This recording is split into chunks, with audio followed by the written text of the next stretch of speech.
Let's then have a conversation that looks at the state of the grid. And of course, we have been seeing rolling blackouts, which we understand are going to continue this week. And Eskom implementing stage 4 of the rolling blackouts this afternoon, with varying stages to be implemented during the week.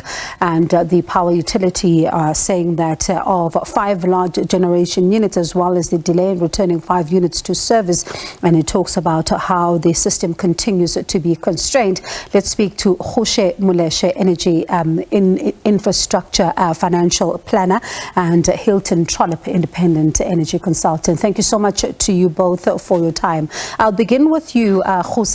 A loss of 5 large generation units over the past 36 hours, as well as a delay in returning 5 units to service. These are some of the words that, are hardly touched on when reporting on the stages of rolling blackouts, but we're seeing them even on this latest, a statement of the power utility.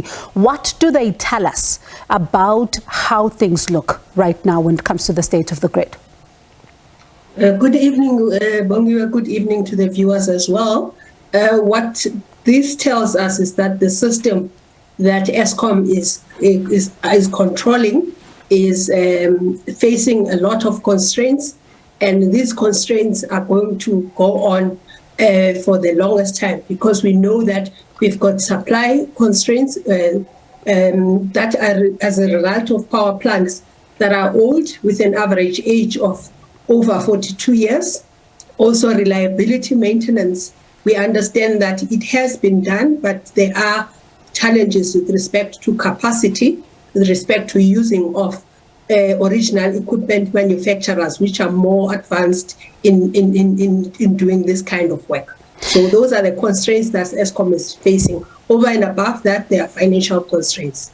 And Hilton, these constraints, when you look at what Eskom is saying, a persistent shortage of generation capacity, rolling blackouts will continue as we forecast the next couple of weeks. It's devastating to the economy as well, is it not? Not welcome. Thanks for the welcome, Bongiwe, and good evening to your listeners, and good evening, Ruse. Yes, it's devastating to the economy in many ways. Firstly, just loss of production, because businesses can't work, factories have to shut production, etc. But also normal people are really put out by this. They can't run their lives properly at home. They can't look after themselves and their families and their friends. They can't get to work sometimes because of traffic jams. All kinds of things break down. And then on top of that, there's the loss of confidence in the economy by investors, which also has a continued devastating effect. But if you don't mind, I'd like to add to what Ruse says. Yes. I agree with her 100%. A central part of this problem is the condition of all of these old power stations, and also some new ones that are badly constructed and designed. But there's another additional problem. It's not a separate problem. They go together. The overall problem is that not electricity is being put onto the grid, because there is not enough generating capacity. The existing power stations, even if they are properly maintained, they're too old now. They have to be closed down and retired, like every machine reaches the end of its life. And even if they were all properly maintained, we still would not have enough generating capacity. So the other problem is we need, as quickly as possible, to put new generation capacity onto the grid. And we need to work together to do this. We can't blame one another. The private sector can't blame government departments can't blame Eskom, etc. Within this, we all have a role to play. And the role of Eskom is to maintain those power stations, get them onto the grid when it can. But Eskom can't put new power stations onto the grid. That is clearly outlined by the Electricity Regulation Act, which says that no person may put generation capacity onto the grid without the Minister of Mineral Resources and Energy getting involved and a license procedure. And in addition, the Minerals and Energy Resources Department needs to have a plan, and they need to tell Eskom and other people to put new generation capacity onto the grid. And that simply has not been happening, and there's currently no credible plan on the table. However, independent experts such as myself, a number of us, from the CSIR, UCT, even from the National Business Initiative, all agree that within a number of years, within 2 to 3 years, it is possible to put new generation capacity onto the grid if the role players play their roles. If the Minister of Minerals, Resources and Energy puts a plan on the table, implements the plan, and we all come to the party to make that plan work. And I'll come to you about that plan, I mean, the National Priority Plan and what it should look like. But I'd like to move to Ruse. Ruse, one of the things that, South Africans were hoping for is that when they saw that deal being reached between the unions and Eskom, they thought that things are going to miraculously, be better, and we may not see ourselves in the position that we are in right now, stage 4. A lot of people were expecting either to be, stage 2 or even no rolling blackouts at all. But I guess that was wishful thinking. That was definitely wishful thinking. As we have mentioned, that the system is constrained. The system will be constrained. It will, if there is a strike or anything else that happens, it just exacerbates a problem that already exists. So this problem is not going to go away until you have solutions and you have new capacity coming in. We see that there's procurement of new power from round 6 that is going on from the minister. We also see that Eskom is trying to lease their land to independent contractors to try and get new capacity into the system. Private players are also trying to bring in their own capacity, like the mines and all of that, and the commercial buildings are trying to bring in their new capacity. So all of these solutions, until they feasibly come into the system and add capacity to the existing system, which is very vulnerable, we are not going to see a complete end to this. We may find reprieve from time to time when Eskom gets a little bit on top of things, but it's not going to be a permanent solution until we have new capacity coming in. And Hilton, when one talks about, the regulations and the act, as well as you mentioned a little earlier on, I'm interested in your views on this one, because the Integrated Resource Plan, which was issued by the Department of Mineral Resources, calls for around 20,400 megawatts of new renewable energy generation to be built by 2030, and also looks at how much of storage we need to have. And I'll pose this question to you as well, Ruse, after Hilton. What do you think, according to you, are some of the impediments towards ensuring that the country moves very quickly when it comes to ensuring that by 2030 this capacity is already on the grid? So, Bongiwe, the first step is that integrated resource plan, and we have it. The next step is what's called a ministerial determination. We do have one of those, but what follows onto that is an actual plan which the minister has to name who must buy procure the new generation that is mentioned in the determination. And he has to say, is it an independent power producer or Eskom? And when he's said that, on top of that, the minister then has to run a procurement process, or Eskom has to run the procurement process. And unfortunately, at the moment, that's where we're slipping up. Those procurement processes have been too small.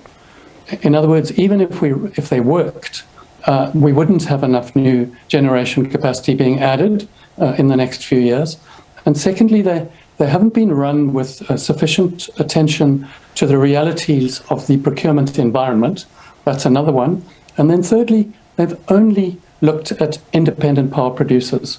The big utility ones. They haven't asked Eskom to add any power to the grid, and they haven't sufficiently engaged. There are a number of other actors. For example, municipalities are very enthusiastic to also have their own power programs, and similarly, it's quite difficult, and the tariffs aren't very good for industries and private homes I've got a PV panels and a battery and an inverter, but it's still very difficult. I'm an engineer, and even for me, it was difficult to put that on my roof. Now, Hilton, and before if we had everybody putting those on their roofs, that would also make a contribution. So we need everybody to solve this problem at the moment. And it's not, the plans aren't working out because of red tape, basically. Now, Hilton, pardon me for coming in there and interrupting you, but I'm keen to latch on to something you've said before I move to Ruse. You talk about municipalities and how keen they are, but we've seen the state of some of these municipalities. It's not a healthy one at all. That also puts them at a disadvantage when it comes to then being able to do their own procurement because their books simply don't add up. Absolutely correct, Bongiwe. So some municipalities are in good financial standing and they have the necessary skilled staff, and others, the electricity situation in many of our municipalities for many years has been nothing short of disastrous. They're bankrupt and their systems are breaking. So that's a whole other area we need to look at. But before they can work, we at least need enough power put onto the grid by those people that are in a position to do it today. And there are many people in a position. We've got the finance, we've got the technology, we've got the developers. We just need to get the red tape right. Ruse, for you, what would you say, I mean, listening to what Hilton has to say, what would you say are some of the impediments towards ensuring that by 2030 things look better than they do right now? There's progress because now the private sector is at least able to procure for themselves and self-generate, and that would reduce the burden on Eskom. And there's progress in the sense that there's also the Vulindlela initiative in the presidency, which is supposed to help with expediting all of the approvals. There might be in a while transmission infrastructure constraints if those are also forgotten and we only focus on generation capacity.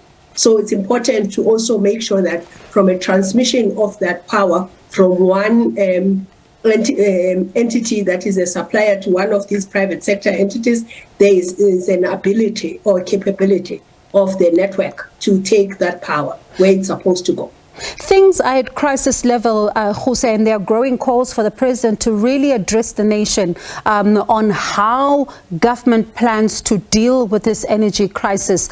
Do you think the handling of government of this crisis has been the correct one?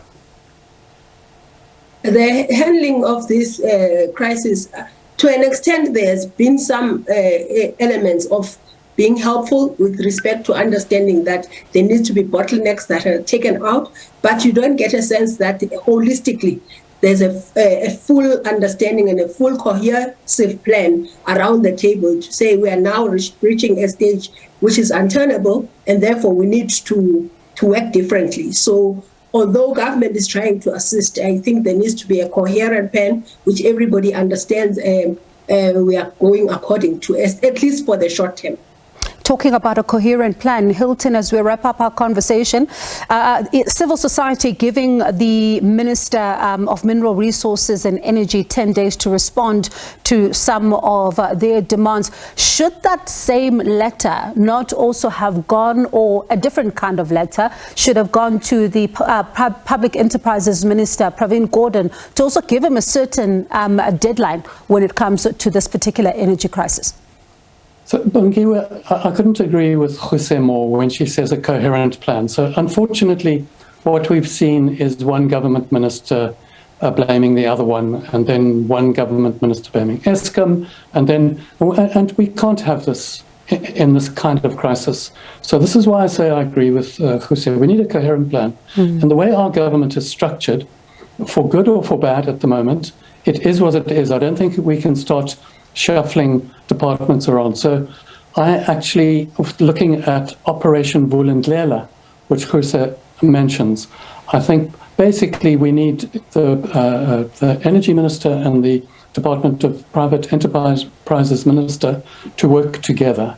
And possibly the President can help them by taking a lead on this and taking responsibility for the crisis, because batting it between these ministries is not getting us anywhere. Especially because this, is a government that talks about an integrated development plan, which seeks to avoid, different departments working in silos. But thank you so much to you both for your time. I do appreciate it this evening.